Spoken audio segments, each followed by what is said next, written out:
What's up, everyone? Hello, and welcome to Town Hall Arcade, which is really, like we've said, just the evolution of Tilted Tavern. And look at that, the tavern is back together, boys. We got Zoia on with us this week. It's been too long. 9 episodes, and it's the first time you join us? What the fuck, man?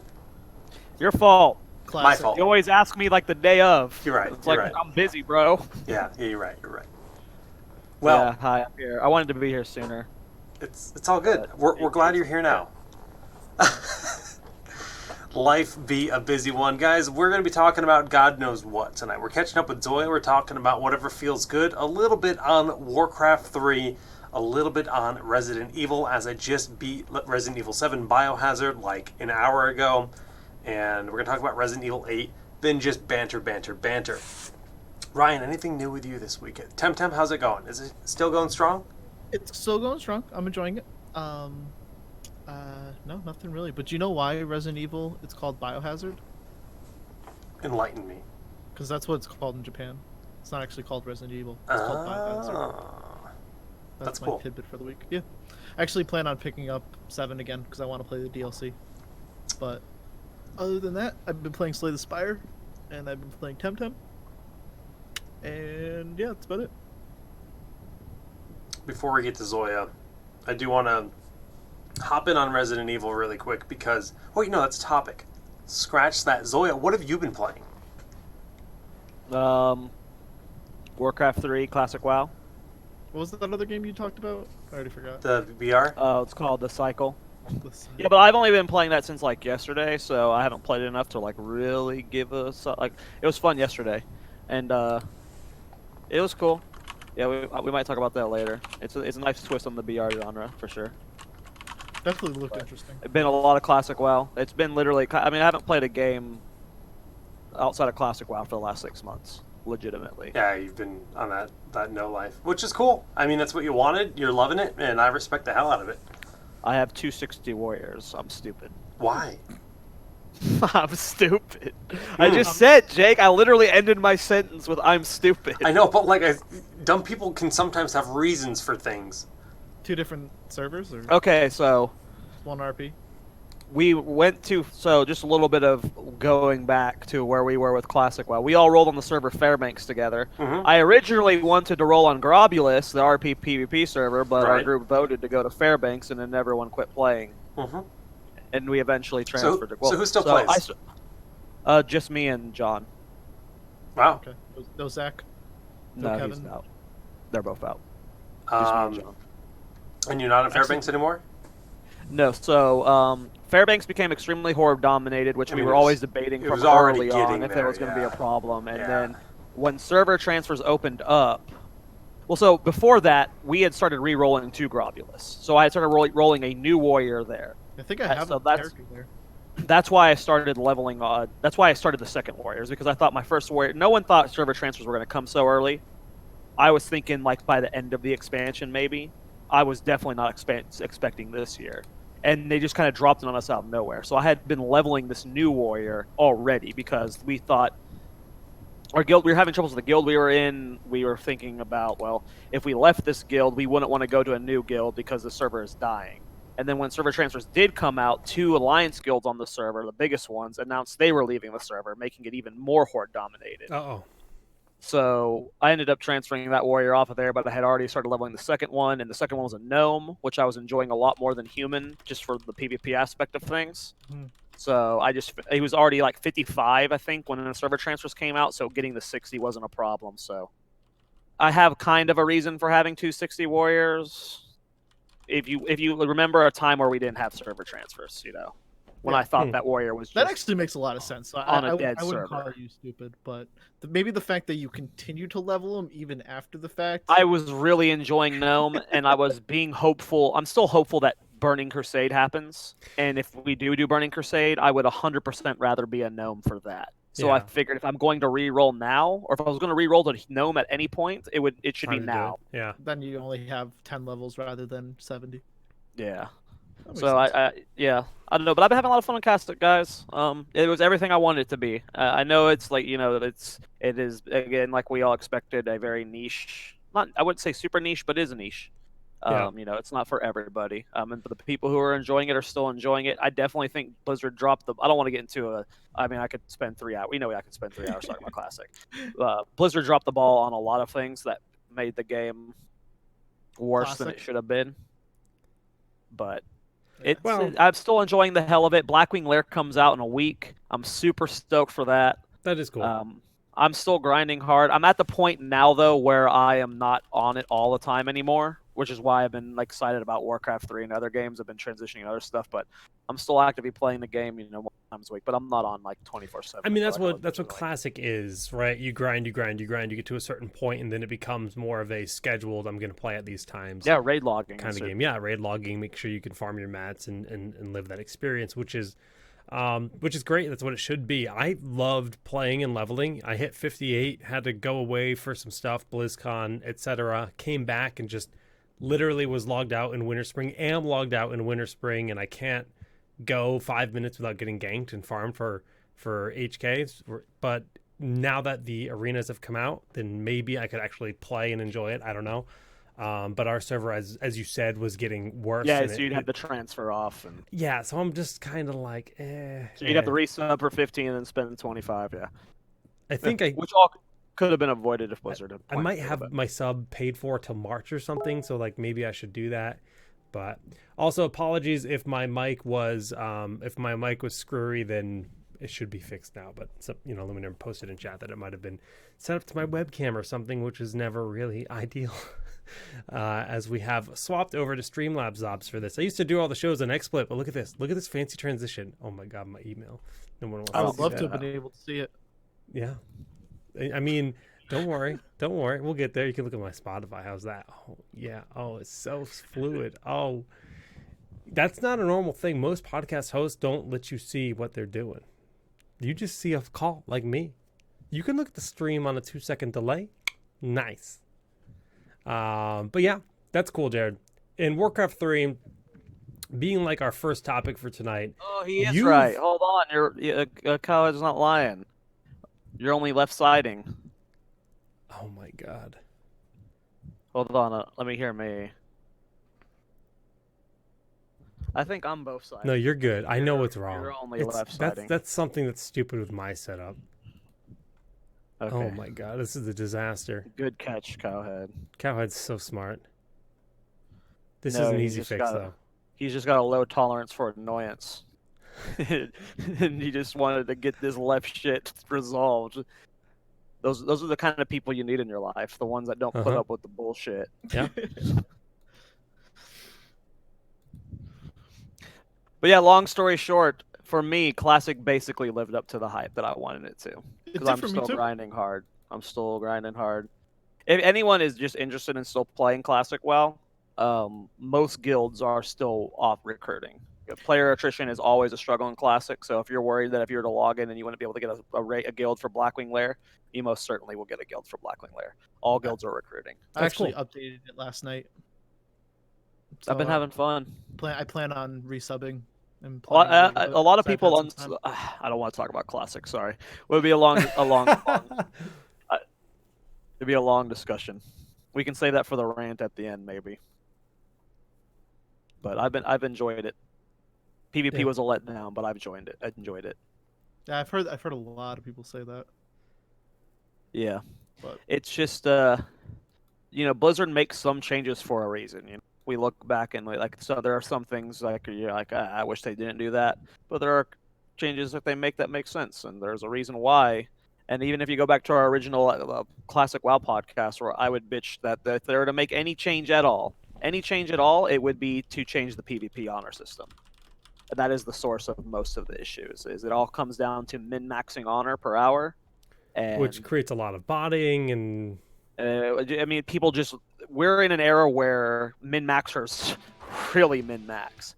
That people will find the best way to do something and they will run it into the ground. And in a game like WoW, when the honor, it doesn't matter how cancerous, right? Well, people didn't used to min-max back then to this extent. So to be fair, if they were to change the system prior to Classic releasing, people would have thrown a fucking hissy No, fit. no, I agree. I agree. So now that completely. it's like been it's tried, it's and more of like we saw this coming, but there was nothing we could have do to avoid this train. yeah, I would agree. Eventually, if we do like Classic Plus or something, these are changes that could be made. But yeah, it's just kind of toxic at times. But while we're talking about WoW, we can see Limit did get their world first today. This has been an interesting process with obviously the race, Method being the kings of a lot of these world firsts. There was the drama. What was it, Monday, Ryan? Yeah, I think it was. Go over the drama with me because I haven't followed retail WoW at all. Ryan can tell it better than me. So they Limit had basically glitched the boss and was going to down it, and the last boss and Warcraft devs despawned it in the middle of the fight. 25% health. Playable. Good. Good. Yes and no. So devs came out and disabled. They're like, we disabled the fight. So Cowhead is saying they didn't glitch it on Monday. You're saying it wasn't glitched. I actually didn't see this. Okay, if they weren't glitching it, then that's not good. But if they were glitching it, if they were knowingly exploiting, I'm okay with the devs stopping that world first attempt because it matters. The ads weren't doing enough damage, so they had to respawn the boss. So the fight was bugged. They didn't glitch anything, but the fight itself was bugged. Oh. Okay, that was my misunderstanding. So they found a route that the devs didn't see coming, so then they despawned it. Wow. Okay, I don't like that. Yeah, that's worse than what I thought. That's worse than I thought. That's like worst case. So you're poor at. Okay. That tilts me. I don't even want to go into it. I'm tilted. That's stupid as fuck, dude. At least they got the kill though, because they had like a 10-hour early start or something today. They had like way extra time over Europe. No, but they also NA goes through all the bug testing that they can put through for Europe first. That's true. I don't like when people say that. They won. Get over it. No. They definitely won. No, they definitely deserve the win. It's not you. You're not the only one who's saying that. Like all of the internet, not all the internet, but there's a lot of all of the internet is up in arms. Yeah, and you also think can count EU watching NA do it beforehand gives them you get time to absorb strats and stuff, so you're not going in completely fresh. Yeah, there's a lot. There's trade-offs. But people are like, oh, but no matter what, NA is better than EU. We've known this from day one of existence. So. Well, finally we can prove it with the #1 kill. But with that also being said, for those who were here last week and who had heard my story about watching it from the get-go and then missing the kill, it happened again. The 1 hour I had to go to work was the 1 hour that they freaking downed it. Because so Ryan, he typically works from home, so he can just have a stream on. And he's almost always able to be if he wants to be watching a stream or a sporting event or something, it's pretty much going to happen 97% of the time of his life. And he had an obligation where you're gone for what? Less than 2 hours. Yeah, I have a job where I have to go to a place. It's like 9 hours a week. And today I had to be there from 3:30 till 4:30. And by the time I went there and came back, it had happened. Wrecked. Yep. Logged onto Twitter before I started as my car was warming up, and I saw the tweet and I said, "Fuck you." Out loud in my car. Yeah, but what if that's the secret? Every time NA is about to win, you just need to go away, get off TV, and they'll win. Apparently. Yeah. It's not just NA, it's anybody. All right, fair enough. Yeah. Got to learn how to play the system correctly though, for NA's favor. I'll have to wait until. You gotta learn how to limit it up, dude. See what you did there. Learn how to limit it up. Congrats to Limit. Cool stuff there. Yeah. I'm happy for them. They were really excited. It's a good clip to watch. Yeah. It is always good when a Titan gets humbled a bit. Mm-hmm. Because that makes the Titan come back a lot stronger and boosts everyone's competition levels. Or they could disband and we'll never hear from them again. I mean, either way, it's a good story. The event constantly had 100,000 people watching it on Twitch, which is really cool. Did you see the numbers for last week of the amount of people watched the stream throughout the week? You know how Twitch releases that, or you can find it very easily. Yeah. But they were insane, far beyond the second most watched person. Obviously, this is a little bit different of an Right, event, but 'cause it's on still so good much, to see. yeah. No, it's a big deal. They do a really good job making it a hype event, bringing, you know, the teams into a LAN environment is really cool.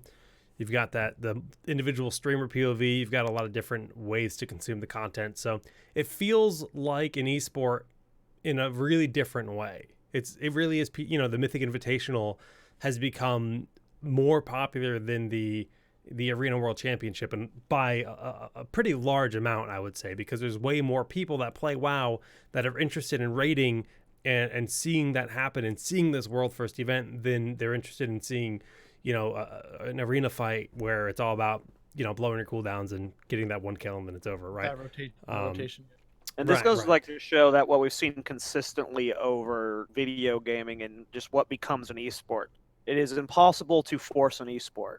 It is. Esports need to grow organically. I agree Like, so this much. wasn't this like watching these raids happen wasn't something Blizzard was ever considering or forcing to happen. Yep. This happened organically and grew into what it was. The community wanted StarCraft it. becoming an esports, Warcraft being an esport, all of that organically. Halo, Melee, like all the best stuff just organically became things, and they weren't forced. And Right. And I felt like Blizzard the did it best at stuff. they did it at a BlizzCon where they had like the Mythic Invitational, like It was exciting. Those where are- we could do it, like Yeah. not even like competitively. It was like you could go there and play it. You Right. would log Yeah. into your character and like they were doing the fastest times, and that line was so long the entire weekend. Then they were probably like, "Oh man, I guess we're on to People something." care about this. Yeah. Yeah. Like guilds were flying out because they're like, well, shit, let's do this. Like, Yeah. because you're focused on making a good game first, and then the esports grows off of that. You're not focused on making a good esports. That's why games like Breakaway and Heroes of the Storm and stuff, they were like from the get-go had roots aimed at esports. Yep.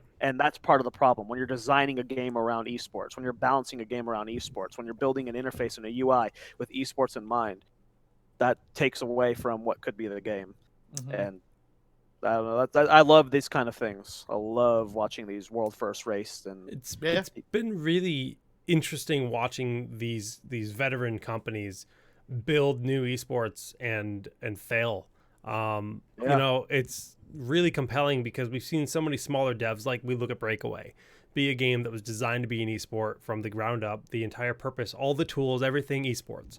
Obviously that was a young studio. They hadn't released a game yet. You know, they're just going to have their first game soon, which we can talk about a bit later, New World. But they failed. And then we've seen Blizzard, you know, make attempts and do okay with stuff like Heroes where and I still think Overwatch is a very flawed esport. I think they're new. We should actually talk about the new limitations they're putting on to rosters for Overwatch. I'll have to read the exact details on it.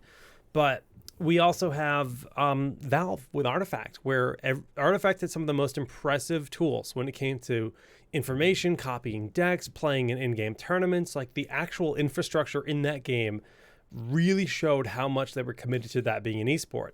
And at the end of the day, it just wasn't a good enough card game. Like you need to make. They thought they had a good game, but it was just too much. There's so much RNG, and it was such a flawed game. They haven't posted an update in over a year now. It's been over a year since they've even talked about Artifact or acknowledged it as a company, as a product. They have the average concurrent players on Steam is like sub 20 players now. Like Artifact they said they're not done. But that is a fucking dead game. And it's like so deep under the water that it's basically buried treasure or 101. buried filth. The 101 last players? 30 days. Average 101 the last 30 days. 101 players. well, the two best examples are two of the biggest game companies right now that did not start that way: Riot Games and Epic Games. Fortnite was not designed to be an esport. Fortnite was just a fun cheese Wasn't zombie designed to hunter be a game. battle royale. And then it turned into a fun random battle royale and blew up overnight. League of Legends wasn't designed to be the biggest esport for the last decade. It was designed to be a fun MOBA, and then it took off on its own. Yeah. They definitely wanted They to built push a the good- MOBA. Well, genre. eventually they pushed towards esports, but they designed a good game first. Right. They designed Fortnite a good game first. They wanted a standalone client for Dota, basically.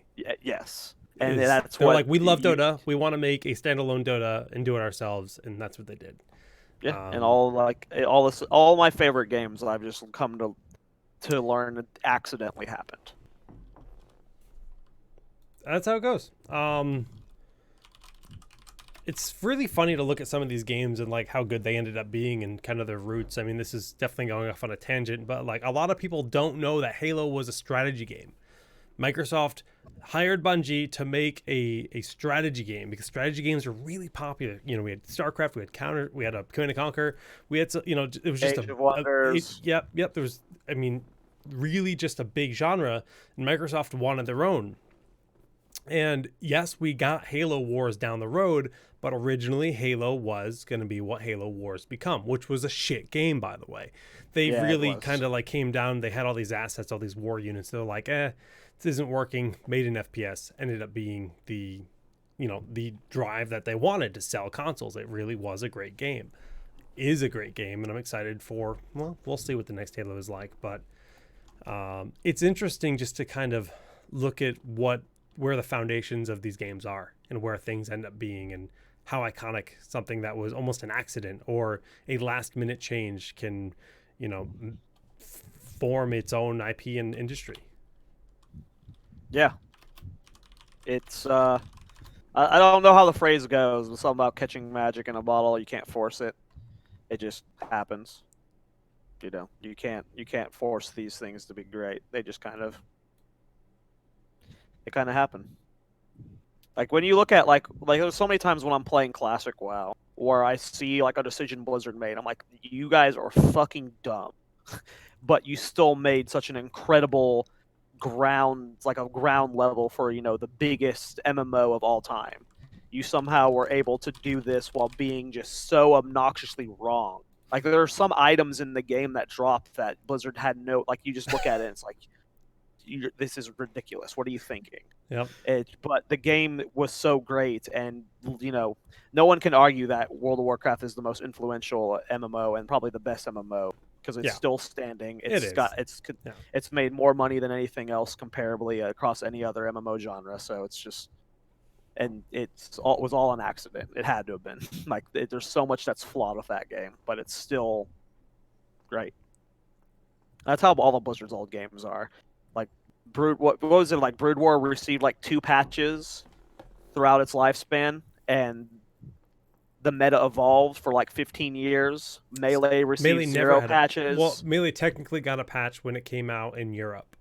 So you have the PAL version and you have the HAL version. Right, so technically there are some slight balance changes in the different versions, and it's really impressive when you see someone like Lef and Armada who compete on the European version come over and know the exact percentages of everything. For their turnips and their up throws for the kill or whatever. They know all of that data from both patches because there's only 2 versions of the game that ever existed made by Nintendo. Right. But yeah, it's really interesting at how basically StarCraft and Smash, 2 of the longest standing esports of all time, were balanced purely by map design.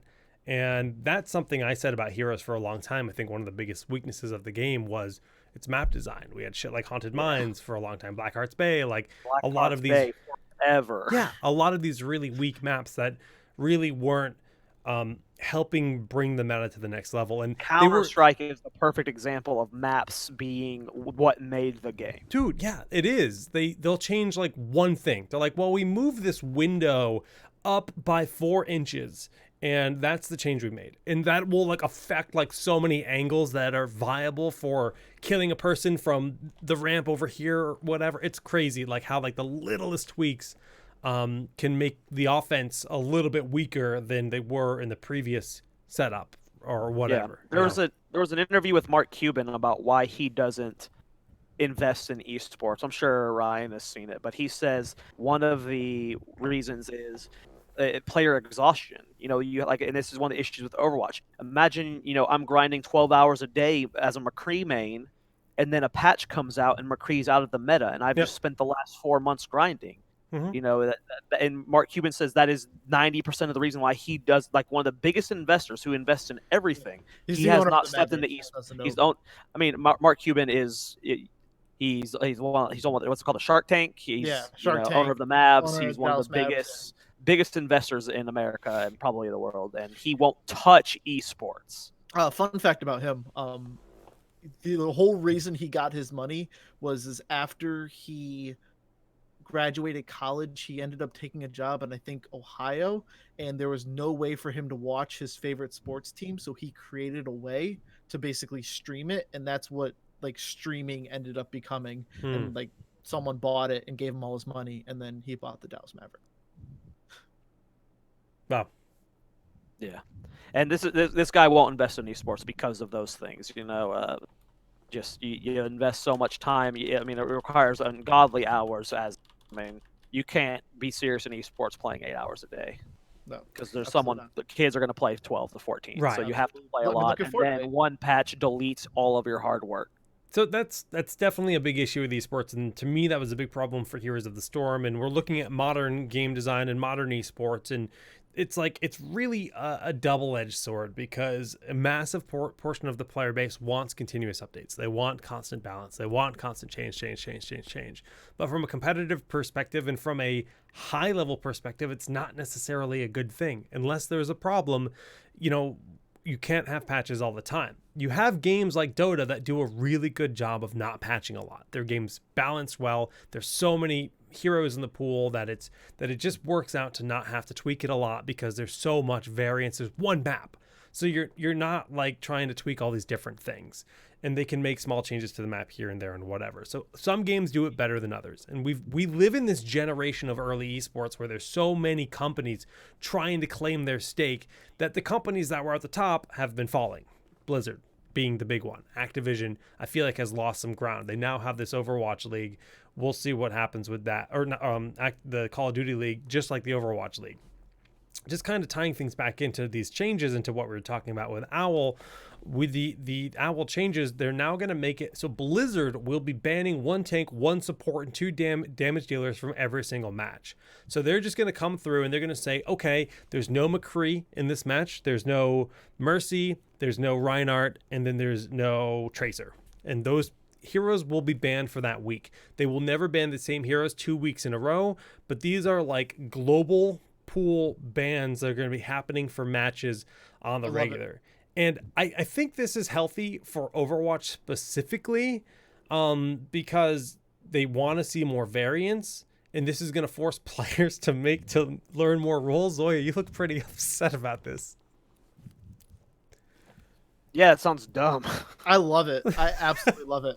As someone who watches Owl, and when you had a meta like GOATS where it was the same 6 characters for every single match, I get that, but do it so up. I don't like, care. there's just it's going to cause so much drama, and it's just going to cause so many headaches, because there's going to be a week where it's like, well, these 2 Titans are matching up, but Blizzard banned this one team's best hero, and the other team got their 2 best heroes. So it's not fair. Like it's going to cause unnecessary dumb drama and headaches. That happens in sports and everything anyway. With injuries, yes. I want to know. No, because I want to know, because like with NBA, the refs don't come in and go, okay, you can't play without KD and Kyrie. Well, yeah, they okay. Yeah. I don't know. I don't like Blizzard. I don't like that it's Blizzard deciding the heroes. Right. It just I seems wish it was banned. That's one thing I do wish. Give us a pre-match draft where it's like the entire best of 7 series is about to start between these 2 teams. There's an opening ceremony, and the players come in and they ban out whoever they want to ban out. Now, obviously, the concern Blizzard has is that they're going to do throwaway bans. But if your game is fucking balanced well enough and good enough to be an esport, then you shouldn't be... Throwaway bans? What does that mean? Well, because if you're banning a character from the match, you're banning it for yourself. I'm trying to say replicate this for the teams. I see. You're banning it for yourself, and you're banning it for the enemy team. Because this isn't a draft per se, right? Because Overwatch, one of the core fundamentals for the game is that you can change your hero mid-game. So they have to make it basically mirrored what's available. So what you're saying is, for it to work, Overwatch has to be a good game. a good enough esport in a balanced enough game for that to make sense for them, which is why they didn't do that. And it's just... You're hilarious, bro. Get out of here. No, but it's really something else. This whole announcement was unexpected. I don't like it. But, so like, I don't like it when you think of it from an esports perspective, but when you think of it from it being an Overwatch is a bad game that just like grows bad metas, and this is like the only solution Blizzard can do to spice up their game, it makes sense when you look at it that way. That this is only thing Blizzard can do to make their game not fucking awful. Is they have to come in and ban the heroes that are ruining the meta. It works. But it's going to change every week, about and no it hero is works. going to be banned It's 2 weeks so in a row. stupid. Like, It's so stupid. yeah. Blizzard is awful, man. What the hell? Well, they're Well, I'll have to see it, man. But it's just weird. It's a unique approach. It might work. Yeah, I like it. I want to see it, and obviously I want to see it in action But first. do you like it more than if the players had control? No, because Yeah. of what you just said. Or yes, because of what Yes, you just because said. of what you The just said. throwaway with the throwaway bans. You yeah. made a very good. That's what twisted me to like agreeing with it. Unfortunately, Yeah. because Overwatch is a bad game, and people will do whatever they can to make these dumb. Yeah. I won't say it's a bad game. Overwatch's competitive meta Right. has just always been very stale, and Very that stale. there is nothing that the players will do to change that. So Blizzard has to forcefully go in and change it. It makes sense. Right. I And don't like it's- it, but it makes sense. Yeah, I don't know. That's a thing. All right, Warcraft 3 Reforged. We've talked about it a fair bit ourselves. It has now come down to a 0.5 rating on Metacritic, and this is very clearly just fans being angry. And I think we just need to address a few things as to what has caused this anger. One, Blizzard promised a lot of things and then didn't deliver it, and had zero messaging as to why it's not there, where it went. Oh, hey, we didn't do it. And they continue to advertise things like these newly done cinematics and whatnot on the website, which I believe is still being advertised. So, A, they lied. They straight up lied. B, they went completely silent on communication. The game came out. All this stuff was missing. Blizzard still just fucking dead silent. They have now posted a blue post addressing, saying, well, you guys, you knew we were going to add these things back into the game eventually, right? It's like, well, no, you didn't say shit. You just deleted clans. You deleted a bunch of these features from the game. There's that. And the third thing that I think really, really, really pissed people off is Warcraft 3 has been part of this grand era in gaming where it gave the player control to be part of something in a different way, making maps. The Warcraft 3 map editor is legendary. It gave birth to Dota. It gave birth to so many amazing mini games. And Blizzard went and deleted thousands of mini games that can no longer be played. They denied you access to those games online if you were already a Warcraft 3 player and you didn't buy Reforged, so you can no longer access them.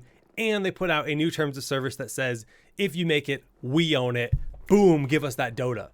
And it's just not good. It's not what people want. People want this free environment. And Warcraft 3 Reforged it's not a terrible game. What they've made is just a smoother version of the other game. But all of that freedom, it's like we owned a PC and now we own a Mac. And it's like, oh, you want that? Well, you're going to have to buy that fucking SparkWire charger for $80 and then you can charge your laptop. No, you can't use a USB cable on this device. What the fuck are you thinking? It's not universal. It's they really just closed everything, and I don't like that personally. You've turned into Reddit, is what has happened. I actually You've don't turned have an into issue Reddit. with them updating their terms of agreement. Okay, absolutely I no have problem with no that. issues with a lot of. I have issues with the lies and the missing information. Correct. I do want to say something very quickly about the videos. I think that was a mistake on Blizzard's end, and I think what happened was they got overly excited about bringing back their favorite IP. But when you think about what they originally said, of going back and Blizzard-fying every single one of those cinematics, think of how much they didn't money... say they didn't. No. Let me show you an example of The what they were original supposed- trailer, they No. updated it. No, they actually No. showed like a cinematic that they Yeah. were like working on for the Strathholm and how they were going to update Yeah. it. I don't give a shit. You're up. Oh, fuck off. I don't give a shit about that stuff. I know what you're talking about. Doesn't matter. Don't give us these details. And I then... can't believe your guys are throwing a fit about that. It is better. The original Warcraft 3 is one of the best games of all time, and this game is a almost better version of it, just slightly tweaked. And people are saying it's one of the worst games ever released. It's comparable to the original best game ever of all time, almost. So I'm not going to say the game isn't good. I'm just pissed off about being lied to, essentially, and them having zero transparency, zero conversations whatsoever. They're like, oh, we have to delay by a month. We have to delay the maximum amount we're legally allowed to without canceling your pre-order so that we can continue to get your money. Now, if Blizzard wanted to delay further, they could have. They would have had to send out a voluntary, yes, I'm willing to continue my pre-order with you, even though you're not delivering by your legally obligated time. And they didn't want to do that. They wanted to guarantee they got their money. Now they've had to refund a fuckload of people. They took out a ton of features. I get that if you just want to log in and play the custom games that are still there for you, that's fine. But the fact that this version of the game fucks up a bunch of features for people that have been playing it for God knows how long pissed me off way too much. You can't take away something from people that already paid for it and not cause riots. I'm sorry, because they did that. There's plenty of people that are active players. Right. But again, this is like a speed bump that can be fixed at some point that makes it go from a 5 to maybe a 4.0. Not a 5 to a 0.5. It's not the worst game ever released. It's not like this. I'm not agreeing with that. Invention. I'm not telling you it's a 0.5. I'm not telling you it's a bad game. I'm telling you wrong. But I'm telling you, Blizzard doesn't deserve my $30 for what they've done. But they do, though. The devs worked hard on it, and it's still a good game. It's Activision that fucked this up. So if you're really this upset about it, then you shouldn't buy Shadowlands. I'm not talking about pre-ordering. You shouldn't buy Shadowlands. You shouldn't buy any Blizzard game going forward. Yeah. Well, I'm kind of in that boat right now. I don't have any future Blizzard game. Like, I don't know. I'm not going to devs BlizzCon this year, I'll tell you that. Well, I mean, I wouldn't go to BlizzCon anymore either. It doesn't. I don't know. I don't think it's as bad. Like, there are way worse gaming atrocities that Blizzard has done than this. But I understand that people are upset about, and you should be upset. I'm not saying that the things people are upset about, they shouldn't be upset, but it's not as world-ending as people make it out to be. Like, I literally, for the last 2 weeks, everyone is just shitting on War 3 like it's Diablo Immortal. It wasn't like, this isn't, I don't know. I have been playing it every day for the last couple of weeks. It was annoying that we didn't have clans. I can't believe that we don't have a rank system. I've been grinding 1v1 ladder the entire time without a rank system. I just don't know how they fucked up the social experience so bad. And but those aren't even the things that I'm pissed about. I'm more pissed about just the handling of everything. Because I told you, I'm like, I played 2 games online. I queued up for random 4v4s. The game feels better. It looks good. It doesn't look as good as the BlizzCon demo, but it feels so much smoother. Dude, I can't ladder in the original War 3. I'm with you. It's so clunky. I used to really struggle with my building placement in Warcraft 3, and in Reforged I didn't, right? I mean, it is a worthy successor in a lot of ways, but it's just like, communicate with your fucking fans. This is a product that so many people already know and love. The expectations are obviously in a certain point. We know what the game had. If you're removing things for any reason, you need to communicate with your community as to why they're not there. There's no way that Blizzard is not connected with their community enough to not know this, right? They're fucking full aware of this. They're full aware that it isn't. Okay, I want to. It isn't Blizzard, though. We know that. Blizzard, we know everyone at Blizzard is upset with it. Okay, so but there's so many amazing people that work for Blizzard. But what is Blizzard? I mean, Morheim's gone, Metzen's gone. All these people that were the figureheads in the top aren't there anymore. And how much control, I mean, yes, we can say Activision all we want, but Blizzard as a company, they're clearly have lost their grip and lost their Blizzard quality touch, right? Yeah, So we've been saying that for years. right, though, but like- Blizzard's at this is the fucking moment where it's like you fuck up Warcraft 3 to this point where you know what your fan base wants, you know how you need to approach it, you know what you have to do. There's so many people that were seeing this launch happening that work for the company, and they're just like, oh fuck, I'm gonna go on vacation the day Warcraft 3 comes out and just shut off the internet. I don't think they thought that though. I think because there's enough it's people. not because everyone is acting like this is the train wreck of the century. What people wanted was the perfect successor for the perfect game of all time, and what they got instead was an 80%, 75% carbon copy that just didn't capture the perfect quality. It's not like it's 100% to 5% like everyone is freaking out about. No, I'm with you on that. It's a step or two down, and People the wanna problem Warcraft is they wanted the successor to War 3. But, They like, wanted it to be the next big thing, and it wasn't that. I But think- it's still not as bad as people think. I think they very easily could have came out with careful messaging like, here's our game, this is what we don't have in there yet, it'll be coming at this point. You post so here's my one problem. fucking video out or something, and you're Let me good. rephrase then. I wish there was a better median than to shit on Blizzard than shitting on the game itself, because what I have a problem is seeing the game at a 0.5, because that isn't what the quality of the game is. Yep. The quality of the game is not a 0.5. I would at worst say it's a 3.0 as it currently stands, but if Blizzard Out ever of 5 gets or the point 10? out of 5, 3.0 out of 5, sorry.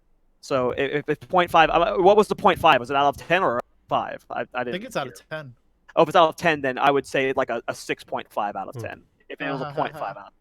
Okay, that wasn't intentional, but you get what I'm saying. It's not perfect. You're right, and the problem is that so imagine if Final Fantasy VII Remake isn't perfect, right? You're trying to build you're trying to build a successor to one of the greatest games of all time, Yeah. and if it's not perfect, it could have a very similar backlash. Yeah. But just because it's not perfect doesn't mean it's a 0.5. But they were It also just isn't very a 10. clear about their intention with that game. Oh, I and they get that delayed it a Blizzard month. fucked up. I get that Blizzard fucked up. I just wish there was a better way to be like, you fucked up than shitting on the game. Yeah, You're and I right. do Because feel that about I wish people were playing it, because the custom games that we do have, they're awesome. The ladders that we got, games that I'm getting, they're awesome. And other people could be experiencing that awesome, but they look at the 0.5 and just assume that, because I had to convince some of my friends to play it because they thought that it was crashing constantly, it was unplayable. The only time I have crashes, like initially, yes, but since then I haven't had a crash in the last.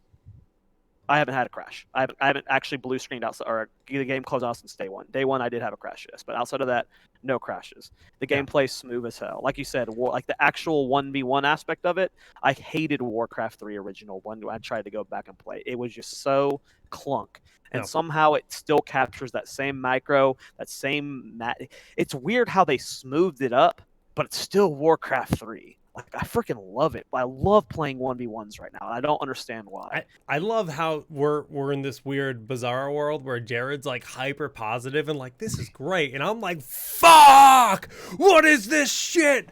But to clarify, I will repurchase the game when they fix these issues. For me, it was part of sending a fucking message, because many people in chat have said I get sending that message. Do not take the original game down, right? There's like all these little things where it's like, well, I didn't even realize that until today. So I didn't realize that they took down the original game. Just the online. Right, you can play the offline content, but like with Brood War, you can play the campaign. Brood War, there's a toggle where you can like play with old graphics and new graphics, right? And like they took away the issue we had with Classic WoW. They took away Classic WoW. There was no way you could go back and originally play Classic WoW like it was again. Like that goes back to that whole thing. It's one of the few situations where you had a game, but there's no way to physically revisit it. And now they're doing that to Warcraft 3. That is a problem. Right. Yeah. That is definitely a problem. And you know, one of my favorite parts about playing Warcraft 3 in recent years was on the vanilla Warcraft 3, if that makes sense. You would log in and there was all these BattleNet messages, because back in the day when Blizzard was a much smaller company, they would release new messages like StarCraft 2 has come out, and it was like old BattleNet. It was like before the modern 2.0 that we have. And the last message was from like 2014. It's like, check out our new MOBA, Heroes of the Storm. And you'd log in like, 4 or 5 years later and you'd see that message coming in from Blizzard from 2014 as like the last update they did. And to me, that was like really charming. And like, it felt like this old school era of me being a kid again, logging into BattleNet. And part of Warcraft's charm comes from that whole BattleNet ecosystem and everything they had there with the tournaments and the ladder and the chat channels and the way it was laid out. And I think by reforging it and taking that away was like, it really killed a big part of the soul, because people would just stay logged in to Warcraft 3 and just sit there in the chat rooms and find people to play custom games with and just kind of treat it like an AIM chat room, like back in the fucking 90s. And it was cool. It was great. And we don't really have that anymore. I get it. They're trying to modernize it and bring it into modern BattleNet. And I understand that, but I don't think that's how you properly honor your legendary title, personally. But that's me. We don't have to keep hitting on it. The game itself, if you like Warcraft 3, you want to play through the campaign, you want to play the custom maps, it is not a 0.5 game. It is not a terrible game. But Blizzard has dropped the ball in a lot of different ways here, and I'm just waiting for them to fix it before I give them their $30 back, because they're going to get it. I don't plan on pre-ordering Shadowlands, even though the game looks phenomenal. I do plan on pre-ordering Diablo 4, because I did play that and loved every minute of it. So unless something drastic happens with Diablo 4, I don't know about that.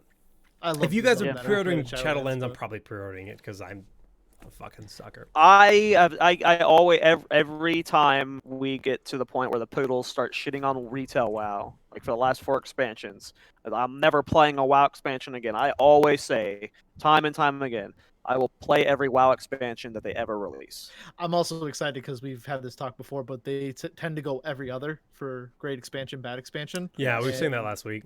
And this hopefully, knock on wood, should be the great expansion. I fucking love Legion. I am. See, this is something we discussed the other day in chat. I go in with no expectations or any hope with games anymore. Yeah. So no matter what, I'm gonna be happy. Well, and my expectation, I assume it's gonna be ass. Is not like, I'm not expecting an amazing game, but I am expecting a good leveling experience, because I'm glad that they're squishing it to 60 to 70. That is exciting. There's been a lot that's happened since I've last talked to you guys. Mm-hmm. Because I haven't done a show with you guys since before Classic WoW came out. True. And one of the things that has happened since I last discussed things with you was the ending of our expansion and seeing the story going forward.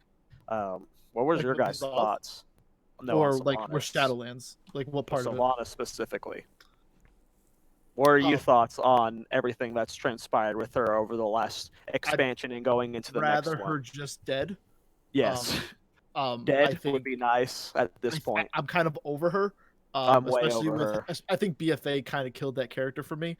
Oh, absolutely. She was cool going into like the moment where in Legion, where she turned her back on the Alliance army and to save her own people. Yeah.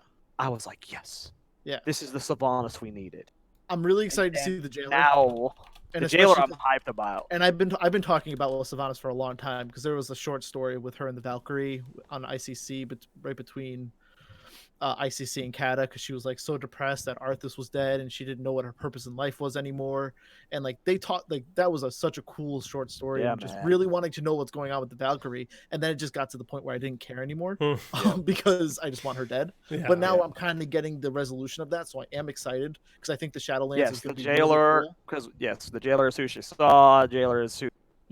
Like with that's what she saw in the darkness. We're assuming the Jailer is who gave her the power to somehow beat the Lich King in a one-on-one fight. Yep. Which makes no sense because she almost lost to Old Man Sarfang, but whatever. Right. Hero plot, or what's armor plot? Yeah, there's a lot of that. I mean, and then she ripped, the helm in half. The most powerful artifact on the planet. I didn't expect that at all. I think that was the cool twist when it happened, but then when you think about it, it makes no fucking sense. Yeah.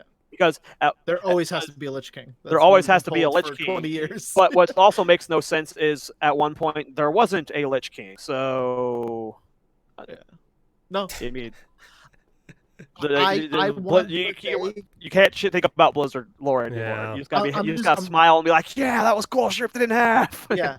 At this point, I'm really upset about pretty much everything BFA gave us. I don't like that N'Zoth is defeated. I don't like. I mean, I've read a really. He can't cool, be like, dead theory though. craft. He's just He- defeated, right? He What? is dead. What He's is a dead? story without They killed an old god.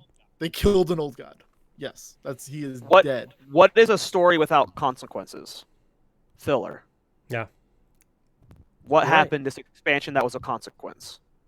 I mean, N'Zoth Nothing. dying is Who a died? consequence. Who died? Oh, the new people we just met? Well, The N'Zoth- troll dude? Well, yeah. who cares N'Zoth, about I mean, I'm about like good guys, like consequences on the good people's end. If Yeah. nothing happens to our leaders or on our end, it doesn't matter. Why did Legion matter? We lost Ysera, we lost Varian, we lost Oh my god. Vol'jin. What did we lose in Battle for Azeroth? I don't even remember the Troll King's name, but that dude, we lost him. Sparky? Sparky's dead. No, he's alive. Because died. of Nar. We lost So you're talking about the Yeah, Zul'jin? another one. No, Nope. Rasakan or something like Razakhan, that. Oh, that guy, that guy. the new queen's dad. Yeah. He's like the only person that's died, right? Yeah, who cares? I mean, like I said, No consequences. It's a filler expansion. You could skip this It one, is. and all you would have to be is like, oh, N'Zoth died. Yeah. Okay. but So I could talk about N'Zoth dying for a long time, so we'll move And on. yes, he built him up as such a mastermind, and he's dead. He's literally the most powerful old god besides Yashar. It makes back no in- sense that he is dead. Actually, sorry, real fast. I read a really cool post on Reddit though about how basically the fact that we defeated N'Zoth is actually just a dream. No consequences makes That- it a bad story. That's true. Well, it is a bad story, but that way he would not be dead. And this whole thing we're going to Shadowlands is actually to help him, but we don't know it. I don't be kinda like cool. that because Blizzard's not good enough. that's Give us so that. much retconning. That's Yeah. Illidan No, it is, all over. absolutely. No, That is 100%. Illidan all over again, and you can't do stuff like. See, the reason like why that kind of stuff works in like a book series like Game of Thrones is because like you have these hints and these things pointing at it the whole way. Like remember when we thought Muradin died in Warcraft 3, and then suddenly he's back in Wrath of the Lich King? Makes no sense. Doesn't it's ridiculous. There was no hints this coming. Like they constantly are just like, oh, this would be cool. Yep, Illidan didn't die. This is cool. You're like, but there's no reason or rhyme for it. It's ridiculous. You're right. It's lazy storytelling to make money. We'll see though. I will say that As long as they never break, if they bring back Arthas ever, that's when I'm done. That's when I'm done. You can bring back anybody, but if we see Arthas again, I walk. they said he won't be there in Shadowlands. They already can't be. confirmed that. Yeah, He they confirmed literally can't be. he will not be in Shadowlands. That's They did good. say we will see Uther and some other. I really would like to see Varian again. I'm assuming You his probably son will. will meet his dad at some point. Oh, that'd be so cute. That needs some sort of closure. I get that. Yeah, Yeah. yeah. That'll probably And I would happen. like Varian was always my face. Ryan and I ran around at BlizzCon in Shadowlands, and it was like gorgeous, and the new races and the new creatures the and animation. everything. It doesn't feel like Azeroth anymore at all. It doesn't feel like Outlands. It feels like its own new thing, which is really refreshing. Everything was very different, and I was all about it. Like it still felt very Warcraft, so it felt like the true next one, true like proper sequel. Because you're right. BFA's filler. Even though I love the harbor, what's it called? Borealis? No. Bro, Borealis? Yeah. I do love that city. me It too. really So my problem is I may have enjoyed BFA more if I went Alliance first. But the Horde City and their whole everything about trash, it dude. was The so worst city ever. garbage. so trash. That I tried playing Horde. I decided that from now on I am always maining Alliance first. I don't give a fuck what anyone else is doing. Or Yeah. the Alliance. I'll see you there on the Alliance side, bro. The two times that I have gone Horde first, I have regret. Yeah. So I've always been Alliance guy at heart. I mean, our Roll Need campaign was Alliance. We went Yep. Alliance first in Classic. You know, Yep, I'm absolutely. Alliance at heart. So Yeah. I will be going Alliance. I know that I think this was the general feel I was getting from everyone around the expansions announcement, but I am definitely a Covenant dude. I fucking love that vampire looking theme. So that I don't care what the stories are for those 4 places. I'm locked in on Covenant. That gothic dark and Ravenhold. red. It looked so cool. I know I'm locked in on that one here, 100%. I literally started DMing a new campaign, and we did Curse of Strahd because I'm like, I just want the vampire like I love gothic. it. I love it. I love it so much. Same. So And that's that was my probably what favorite I'll zone be in committing BFA. to. Was the I haven't played it enough to know whatever that zone is, like Drustvar, I think it was. It was like that. Oh, gothic. the very nightmare west Yeah. side of Yeah. That was my favorite zone in BFA. I would agree. I thought that was a cool zone. Jared, since we haven't talked to you about Diablo 4 at all, what did you think from what you saw? I mean, I'm hyped, dude. Did you play a lot of D3? Oh yeah. Yeah. I mean, I've been Diablo 2 might have been my first true online PC experience. Landing for a that lot of with people. Yeah. I think I was like 10 years old when I moved to a new city, and my old best friend used to like play video games all together. And he like called me like a month after I moved. He's like, "Hey, I think we can play Diablo 2 online together." And that was it. That was it. I spent so much time on Diablo 2. I still revisit it constantly. There's like modded versions where like they try to make it more like PoE and stuff that I've played. Played the shit out of Diablo 3. I don't know, man. I'm hyped, dude. I feel like this is the game that would be the one where Blizzard can't fuck up. I hope If so. Blizzard fucks up, no. I think if Blizzard fucks up Diablo 4, it's a death sentence on their company. They can fuck it up, but like they can fuck it up. If they do, this is like they can't fuck this up. Yeah, because you can fuck up a WoW expansion. Jared, can you check the plug-in for your mic? It's crackling a little bit. I'm just curious. Let's see if we can fix that. Or maybe just straighten the cable. I have the same headset as you. Mine used to do that once in a while. Is this better? No, but whatever. It's not. Let me rejoin the call. Hold on. Sometimes rejoining fixes it. Did that do it? I think so. So far. Yeah, see, it's Discord. What the fuck? Oh. That's so weird. Because it happens whenever I'm hanging out with the poodles, and they'll just be like, "Your mic's crackling," and I'll just reconnect Discord and it fixes it. Oh my god! Well, remember that happened with Jake when we were doing Sea of Thieves. That happened with you too. So. Weird. Oh, whatever. I'm glad we got it fixed eventually. But yeah, Diablo 4, if they fuck it up, because I feel like Diablo 4 is what everyone's looking at right now from every genre of Blizzard game. WoW, Overwatch, everywhere is looking at Diablo 4. And if they do not make this game, if it launches like Diablo 3 did, yeah. They're done. So I don't think they're going to do the real money auction house, obviously. I think the game will be a little bit more balanced. The one thing to me, and we've talked about this on the shows without you, but we played as the druid, and everything about play. Oh yeah, we played. Yeah. Was it fun? It was a lot of fun. Every action you make is a little bit more deliberate. It's not just spam, kill, spam, kill. Like you hit spacebar, and if you ever played it on the console, there's a roll. If you hit spacebar, your character will do like a little leap, like a little dash to the side. So this is actually a mechanic you have to use to dodge a lot of skill shots. But when you do it, there's like a little bit of a lag at the end, right? Because you're doing that to rapidly move from one point to the other. Like an animation lock. It's an animation lock, yeah. In a set direction, whatever you choose. There's way more, like, you have more constant abilities, but like as the druid, it felt really cool because like you'd use your ability and it would automatically stance for you. So like if you used a wolf form, you would go into wolf form. You'd use a bear form ability and it would do bear form for you. And it felt super fluid and super badass. And if you cast like a big tornado spell, you'd go into Oh, that's cool. I like that. The other things is it actually feels like an MMO because it's one big open world map where you get mounts and you can ride around. The cool thing is it really feels like there's multiple levels. Like, yes, there are ladders and stuff to climb up and down, or you can leap up a hill, but like it feels like rolling hills. Whereas Diablo before always felt very flat. this map, this engine the map feels alive. It feels like a living, breathing thing. Oh, you're And getting me you- excited. Dude, it was really impressive. And Yeah, it was a great time. It's kind of like a Destiny game with a much bigger map where you run around and there will be open world events.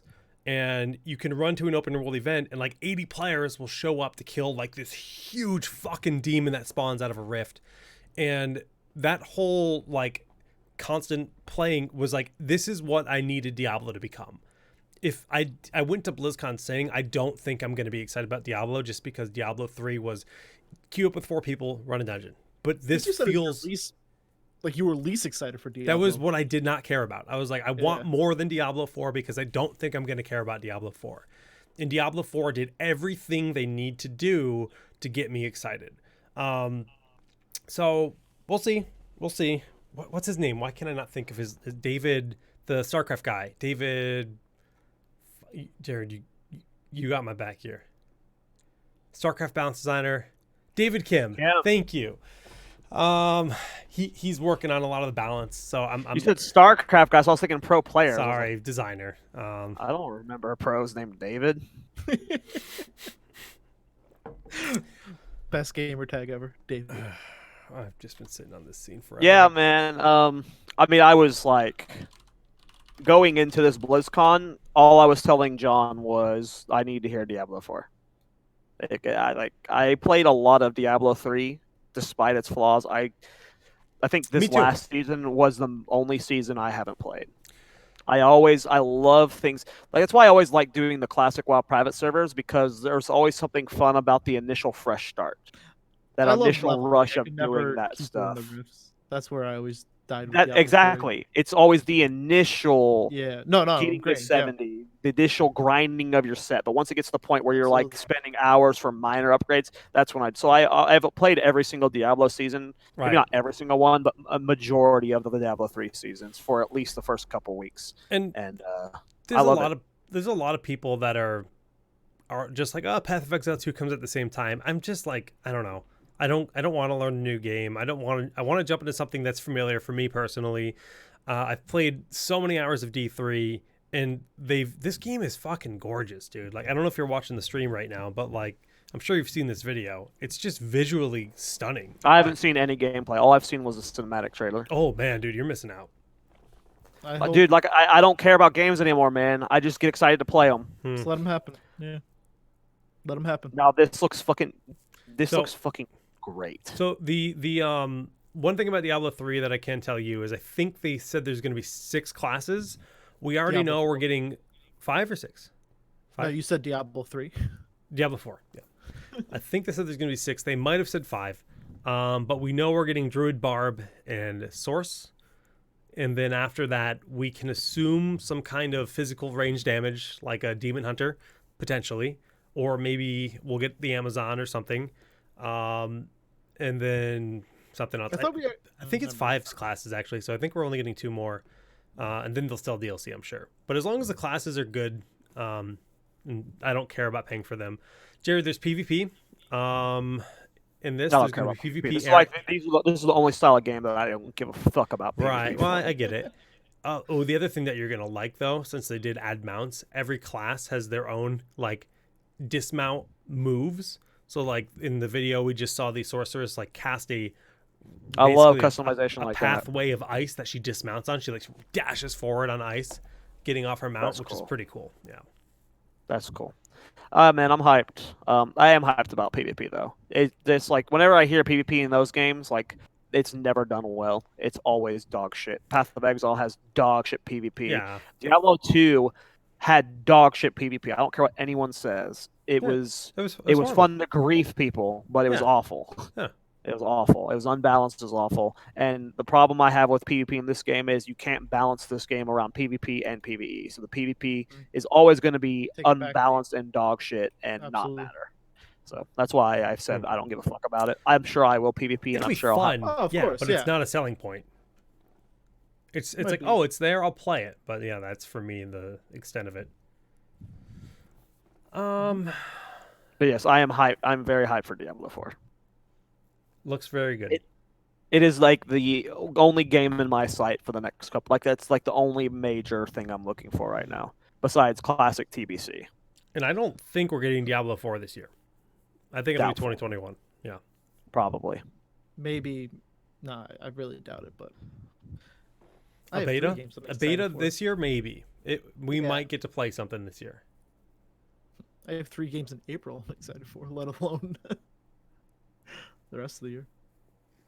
David I'm Kim I'm started- set, dude. I'm set, dude. I'm so good for this year. I'm happy fun with Warcraft 3. I got Final Fantasy 7 remake. I So got that's Classic next. WoW. But that's I, only PS4. I said I'm good for this year. I'm good for this year. You getting a PS4?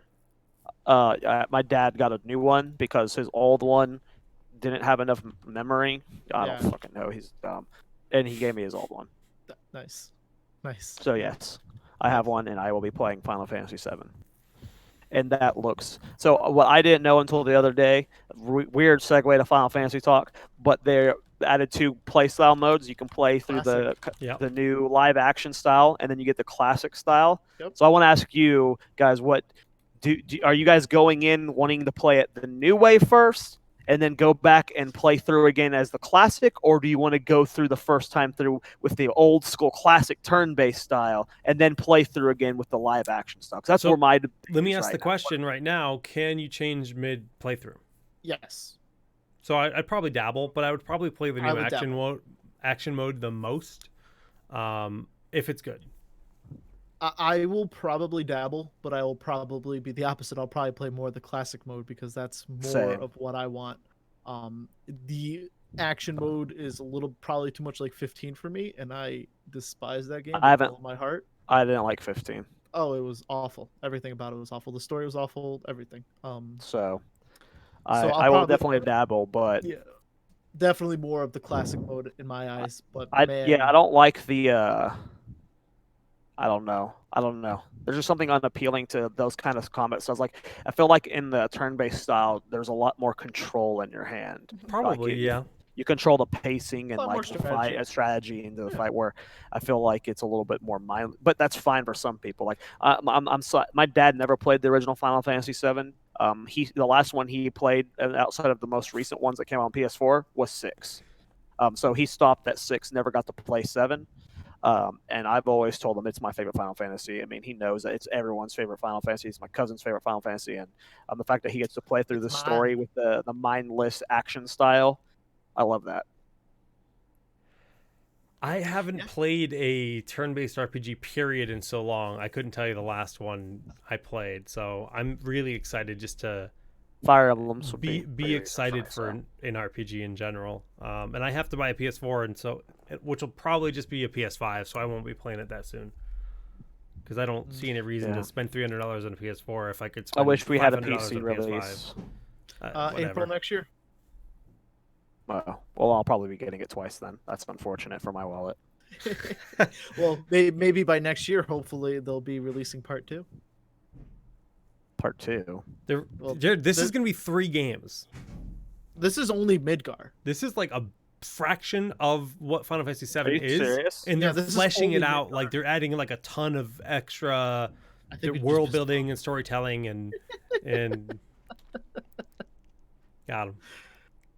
He's gone. He's done. He yeah. threw it away. He hung up the fucking headset and he went to bed. Welcome back, buddy. Yeah, this is only Midgar. This is That 40 hours. of Midgar legitimately upsets me. So gameplay. okay, I love it goes both ways, Jared. They said we want to remaster this game and we want to like really like tell the story pissed. as much as we possibly could. So Why? they're giving us way more content while keeping Right. But I didn't know that. I was expecting the whole game No, yeah, you're this not getting it. April, and now I'm not getting that. Dude, you're and not I'm gonna meet. fucking pissed. You're not gonna meet Well, a that's bunch your of own fault. characters even. Like, there's gonna be a Yeah, lot of characters. Midgar that is won't- so short, dude. No. That's what's amazing about it. They're going to expand that world, and I can't wait to see Midgar. Because one things I still hate about Final Fantasy VII is you only go to like 3 sectors. But how long do you think the game duration will be? Like I 20 was hours? ready to spend the entire summer putting 1,000 hours into that game, and now that can't happen. No, You guys ruined my fucking year. Sweet. I'm glad. Got him. That's I'm that's what I so endured. upset. Dude, imagine how upset I would have been when the game ended at the end You're of like, Midgar, though. What? And the credits start rolling. I just and got on the like, train. Dude, I would have broken everything in my house if I found out that way. They like drop down from Midgard, they have that conversation, and then it's like game over. I just hope that fucking sucks, dude. But you got to look at it in the long run. You're gonna get that I much know, more. It's but gonna be like, good. I hate the idea of like, whenever I finish the Midgar story now, like because I play through Final Fantasy VII so many damn times. Me too. I'm playing. And I would be so annoyed if like I had to like, okay, time to load up Final Fantasy Part 2. Like, so when I'm going through playthroughs, I'm gonna have to just be like playing through. Oh, I'm playing through Final Fantasy VII Jared, Remastered Part 2. And You had to slap in the next disc anyways. You're gonna have not to on do the that. Steam version. I have it on Steam, and it's all in one game right now. Yeah, now. Don't they have a continue thing though? Don't they like give you the prompt Yeah, in the game? they give you the save, Steam? and then you have to. Yeah, but listen, it's so easy. Listen, I'm so upset right now. I'm wanted to see so excited for the Midgar. Midgar is so short. but it's not going to be. Well, we anymore. don't. Have they given us any idea of how long the game is? It's about a 40-hour gameplay. What? Each game is supposed to be a full, like 40-hour gameplay experience. That's incredible. Midgar is so short. But that's what's. There's so many cool characters we're not even seeing. Yeah, trust me. Live stream is my favorite thing out of. Final We Fantasy. won't even. We We're not won't gonna even see live stream see for like 3 Sephiroth years. in Midgar. Oh, you haven't been watching anything. Oh, you will.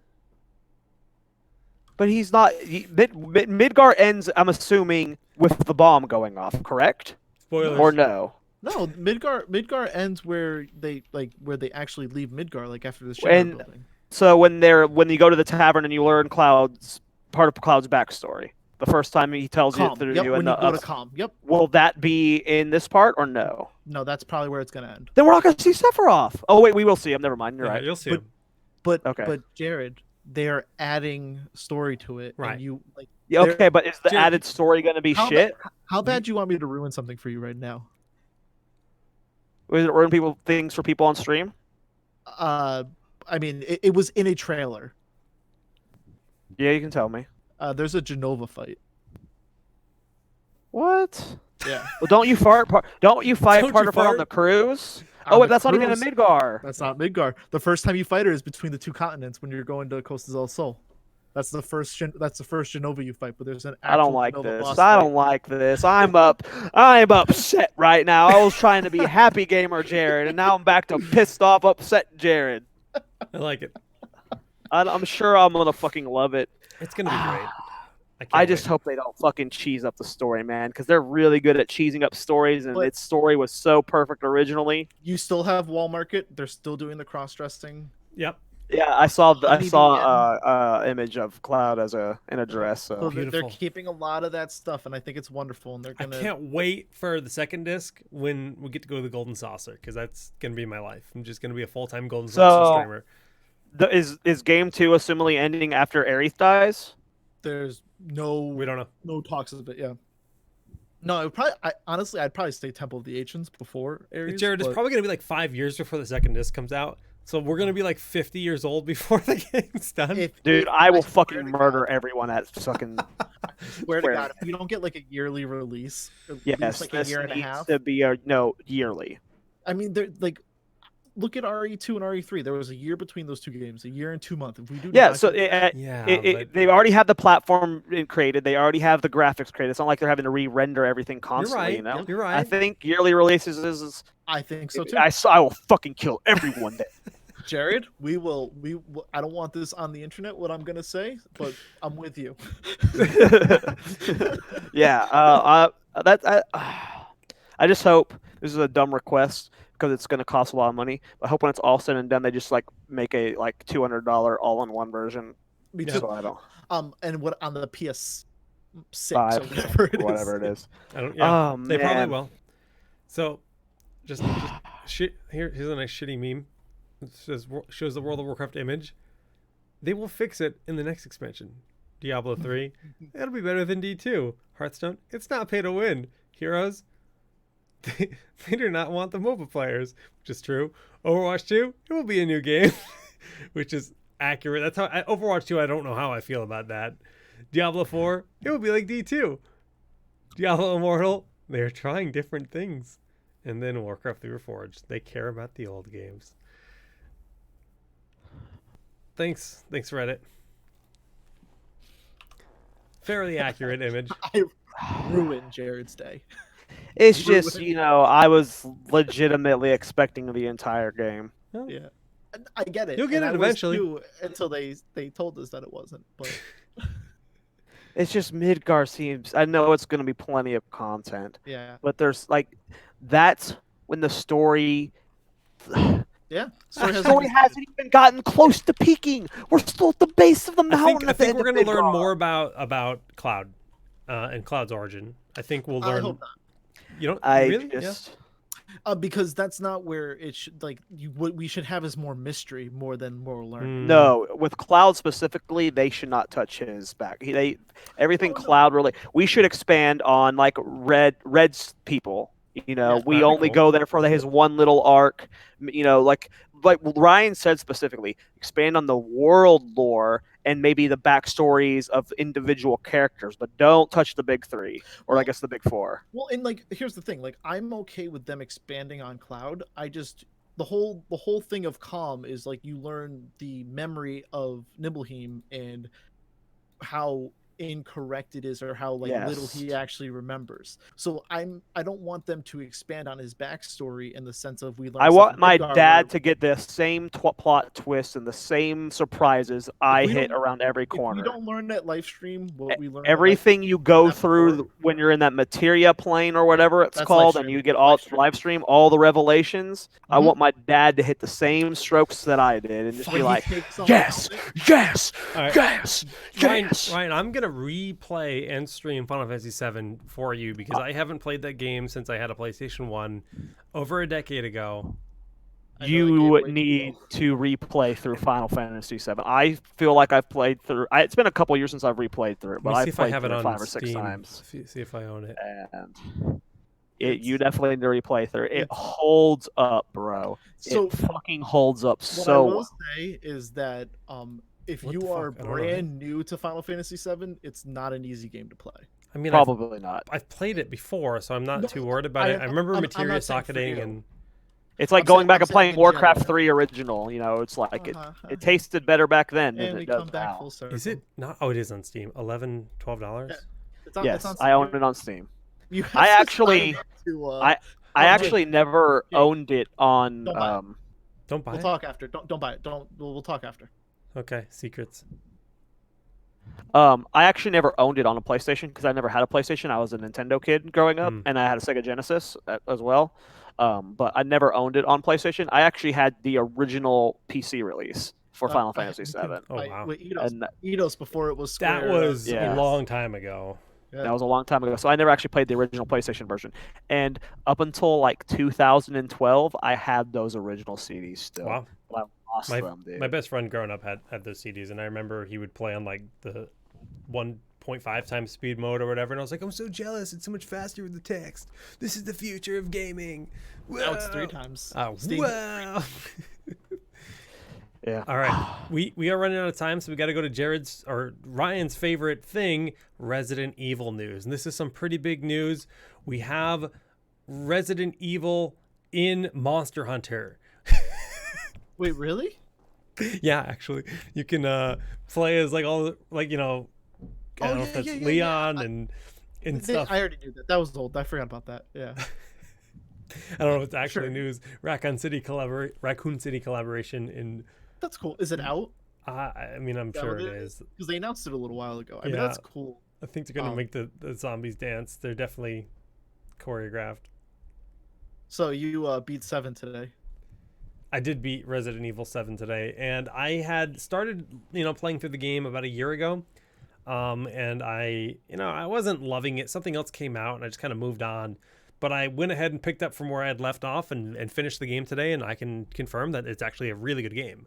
I was, really just kind of bored thematically and with what it was. I wasn't feeling it, but once you get past a certain point, the world opens up. You get a lot of really cool science fiction, and like they actually go into a lot of details as to how a lot of the things are happening, why the things are happening. They really explain everything through notes and stuff throughout the game, which is really what made me love it, and it made a lot of sense in the context of everything, and it was fun. It was a good game. It was a cool ending.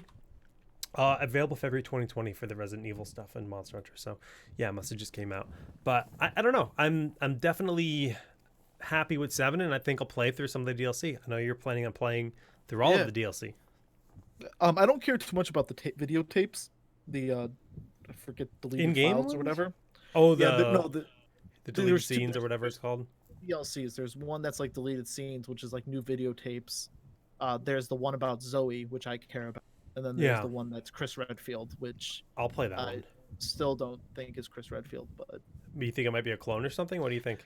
it has to be. It has to be a clone or someone impersonating, because I don't. Why would Chris Redfield be working for Umbrella? Makes absolutely no sense. But isn't that what 8's about? We're gonna learn.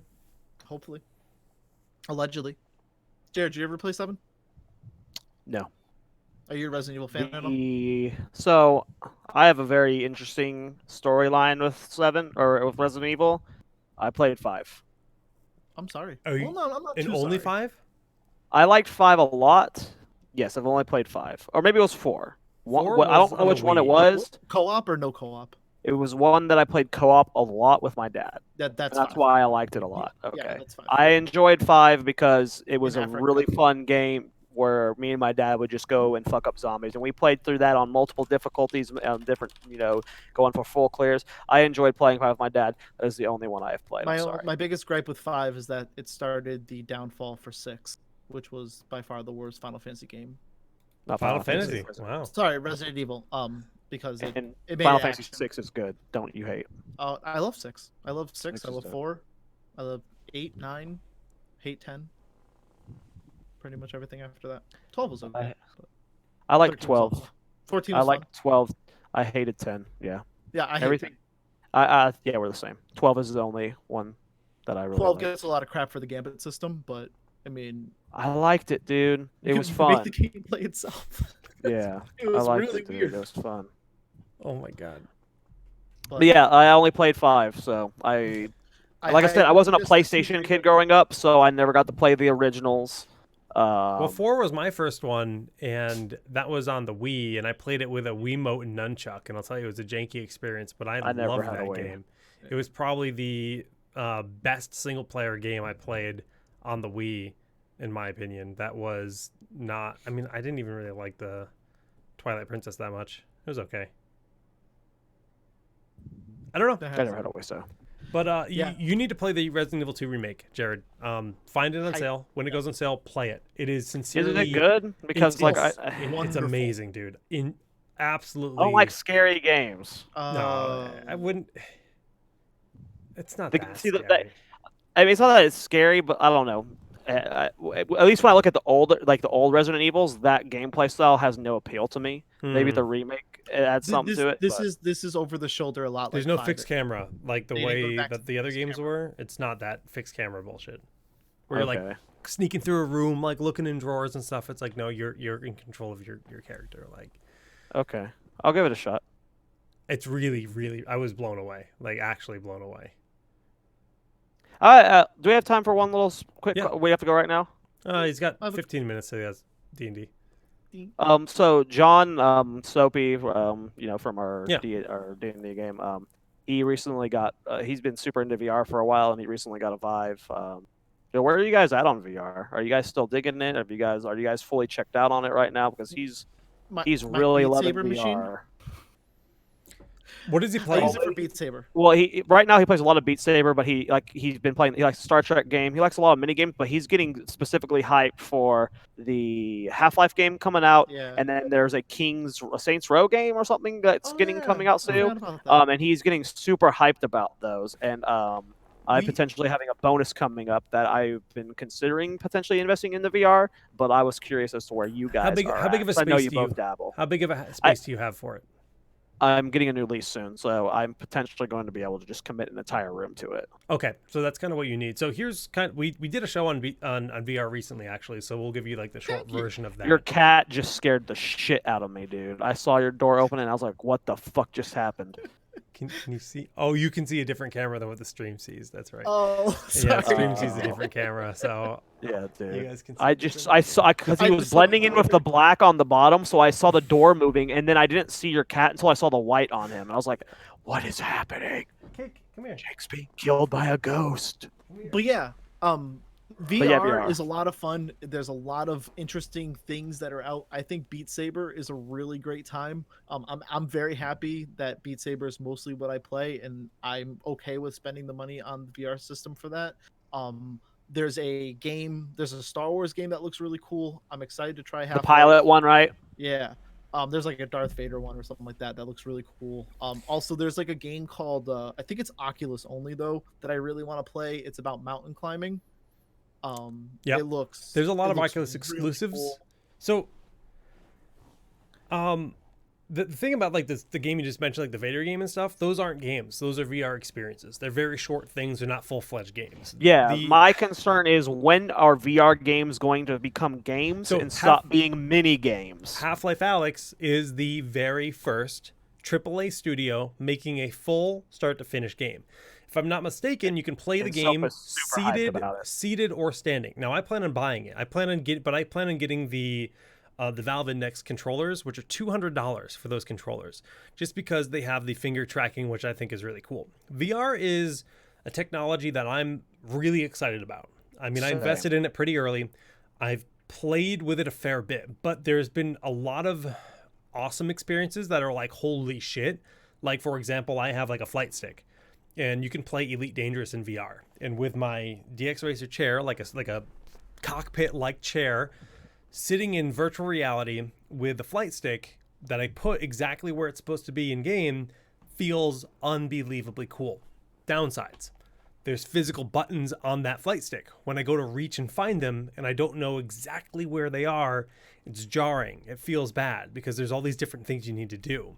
So there's got to be some kind of creative way to fix this. So in Elite Dangerous, when you're playing it, there's like your ship has like a HUD on the sides, right?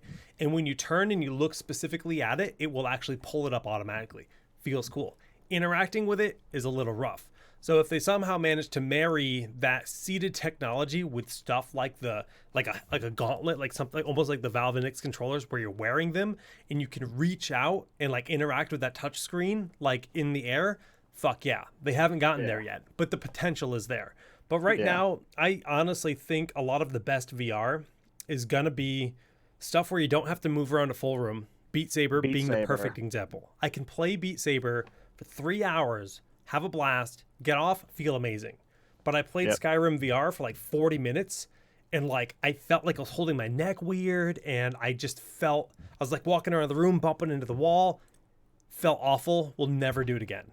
So like Half-Life Alyx, I plan on playing seated. I think you can choose to play seated or standing. I think you get to pick like how you want to play it.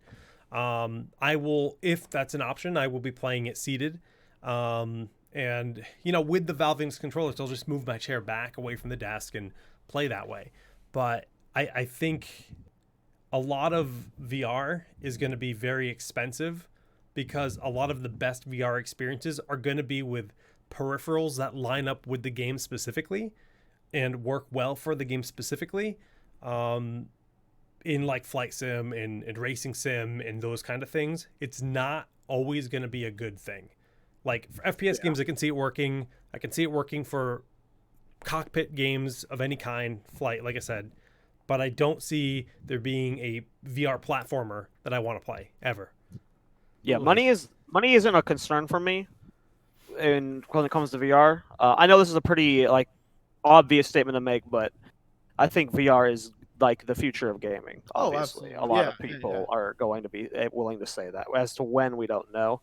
So I'm willing to, buy a $200 controller for a specific game if the game is well done. Right. It's just, is it worth doing it now? I'm really excited for like 2 generations from now. Well, Jared, what are you planning on buying? I would probably do Vive. Yeah. Why are you too? Like Sorry if I go into VR, well, I want VR. It's something I've always wanted. I just have never felt that it was worth investing the money into. But now people are starting to say it's getting better, Hmm. and I'm willing to go all in. I'm willing to like dedicate a room to it, increasing my rent each month. I'm willing to spend the thousands of dollars to get the perfect setup, to get the $200 joystick for just one specific game. I am willing to commit that much to it because that is how excited, enthusiastic I am about VR. But is Yeah. it worth it right now? Do You, I need to wait another year or 2 years before I go the big dick trigger, or is it worth it now? I I wouldn't would. go the big dip, but Well, I think it's I worth would buying. say I would probably get an index over a Vive, which is why I asked, because I think the Vive Okay. controllers are pretty shitty, and the index controllers are $200 standalone. So if you I were think to that's what John told me to get. And I But- think that's what John has as an index. Valve Index, it's made by Valve. So Yeah. if the only two things you could play Half-Life Alyx on are the Vive and the Index. Yeah, it has to Um, be Valve. So if you were to buy the Vive and then get the Index controllers, it would end up costing you $800, whereas you could just pay $1,000, get Half-Life Alyx with it, and do it at once. Yeah, and I would be willing to do that if and it I think that's like higher it was resolution worth too. it. Yeah, I don't know. I'm gonna obviously wait until it comes out and see Right. how it game plays out and stuff. Yeah, But right. as you guys have been playing right now, I know you both go ham and John goes ham. Yeah. I'm just trying because I'm like I always tell John this, like the day that I can play VR Classic WoW is the day that I die a week later from not eating. It's just Yeah. like I am like the day that you can just fully transport yourself to another world like an MMO and just full like imagine playing just logging in into Dun Moreau in VR and just looking around at all the mountains and snow and it being like a perfect VR experience. And I'm not talking about like that Sword Online bullshit where like No. it feels and smells and tastes. I'm just talking about a comfortable gameplay experience where I'm not getting jarred by moving around. It's just a smooth, seamless, Right. and I can actually fully immerse myself into an RPG world. That's what I'm looking for in a game. And I know we're still 10, 20 years from And- that being but where it's we possible. want it. But Ryan, you were saying in 2 generations you think it'll be really good. What do you think will change? I think that they'll get a lot better about the motion of it because like even like sometimes when you're moving, it's a little jarring, and even just like with you with Skyrim, for example, I feel like a lot of the times you're getting very lost in what you're doing. Right. Whereas I feel like they're gonna really be able to smooth out that transition and smooth out how you feel, and whether it's part of 2 generations from now is like that treadmill where you can literally walk on it and turn. I Well, just apparently think that those really suck, the ones that are out there, the omnidirectional pads. But yeah, and yeah. I mean, but at that point, you know, in 20 years, we might have these weird little 3D pods in our room. You know, like, we have like look what 3D printers are doing already, right? Yeah. Imagine what they're going to be like. You know, you never know what's going to Yep. happen in 10 years, let alone 20. So you're right.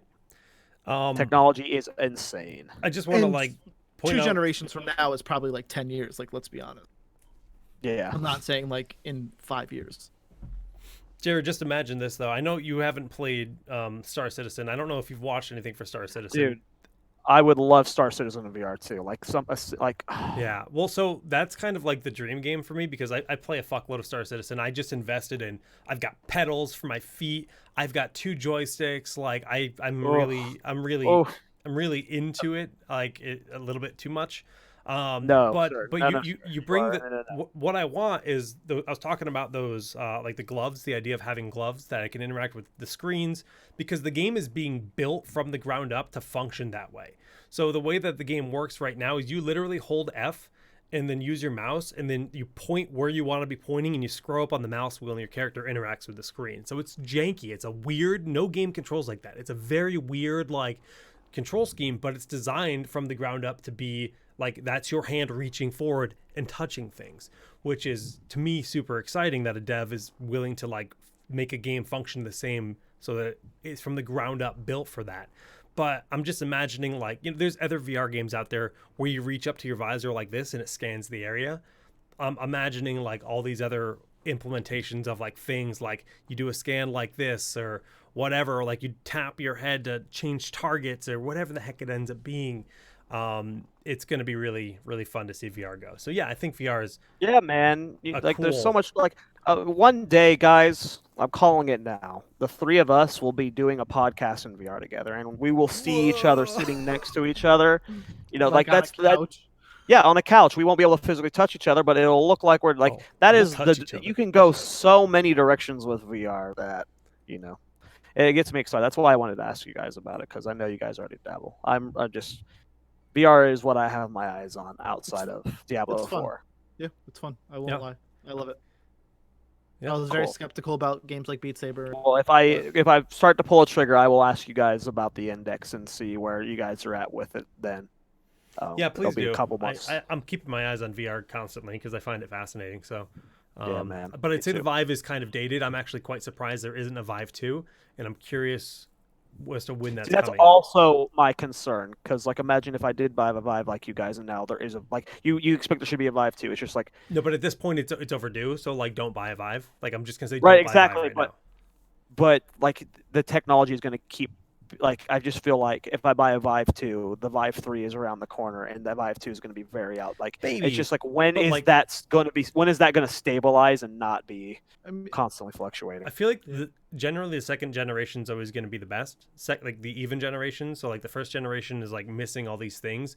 Like they literally don't have headphones on the original Vive, right? You can buy $100 attachment to add headphones, or you can plug in wireless or whatever earbuds. Ew. Use your own earbuds. There's nothing built in.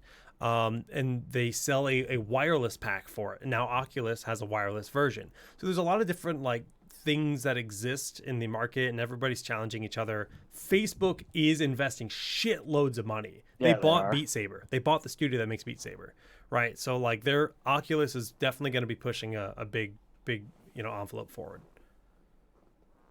I'm hyped. all right, let's wrap it up. Wrap it up. All right, shout outs, Jared. Take it away. I have one shout out this week. I'll give two because it'd be unfair if I gave one. The first one is to Jake. I love you, man. Thanks for bringing me on the show. You're You know, always I'm welcome happy. here, man. This was the second fake shout out because I didn't want Jake to feel left out. Yeah. The original main shout out was to my boy Ryan. Ryan, you look good, dude. Thank you. You look great. Down 50. You look amazing. Good job, man. Thank you. Thank you. Those are my shouts to my two bros. Thanks for having me on, guys. We got to get Zach and John on. We got to just do basically roll need, but with the homies. I'm sure they'd be down. I'm sure let's- they'll be down. Let's hit them up. Let's make it happen. We do this Oh, theoretically every week. Ryan, I know you got D&D in moments. Yeah. No shout outs. NBA trade deadline was hyped this month. And thanks, Jared, for always talking to me about it. Because Jake won't. I love basketball. Even though I try. Yeah, I felt bad because like when the bad stuff happened with Kobe, Yeah. I was like, I wonder what happened to that NBA chat. And one day you guys were going off, and I muted it in work. And usually I do the mute for 1 hour, but I perma muted it. And then I went back. I was like, Ryan said like 50 things to me, and I haven't responded to him. I hope he didn't think I was ignoring him on purpose. I just perma muted the room, and I meant to do the 1 hour mute. Izzy literally said something. We're at the bar. He's like, "Man, Jared hasn't been talking in that chat in a while." We've been talking. I felt so bad when I realized it. I was like, damn, because like I was just on a call at work and you guys were just talking. I was like, okay, I just got to mute it because I always just do the 1 hour mute. Yeah. But I clicked the wrong one, and I was like, oh, here's Ryan asking me about the Mavs. Yeah. I love them. Anyway, GG guys. GG's. Yeah. Shout outs to everyone for tuning in, and we'll see you next time. Peace.